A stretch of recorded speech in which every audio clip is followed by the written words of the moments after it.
Hi అండి. నేను doctor శ్రీనివాసరావుని. Senior radiation oncologist and head of the department Renova surgery, road number 12, Banjara hills.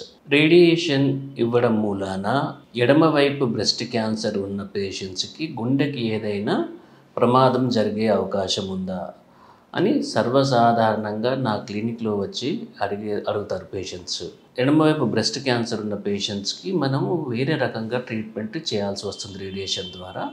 దీంట్లో ఏం చేస్తాం మనం అంటే, గుండెకు ఎటువంటి రేడియేషన్ రాకుండా పేషెంట్ని రేడియేషన్ ఇచ్చే ముందు గట్టిగా గాలి పీల్చుకోమని చెప్తాము. దీని మూలాన లంగ్స్ బాగా ఇన్ఫ్లేట్ అయ్యి హార్ట్ కిందికి వెళ్తుంది.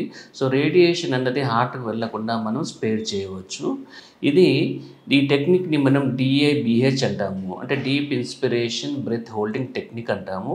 దీని మూలాన గుండెకు ఎటువంటి డ్యామేజ్ జరగకుండా ఉంటుంది. ఎందుకు ఇది ఇంపార్టెంట్ అంటే, ఈ పేషెంట్స్ కొన్నిసార్లు అన్నదానికంటే కూడా చాలాసార్లు 100లో 99% మంది పేషెంట్స్ గుండె మీద పనిచేసే ఒక మెడిసిన్ తీసుకోవడం దానికి రేడియేషన్ యాడ్ చేయడం మూలాన గుండెకు డ్యామేజ్ జరిగే అవకాశం ఉంటుంది. అలా కాకుండా ఉండడానికి DIBH టెక్నిక్ యూజ్ చేసి మనం గుండెను పూర్తిగా స్పేర్ చేసుకోవచ్చు. పేషెంట్కి ఎటువంటి ఇబ్బంది ఉండదు.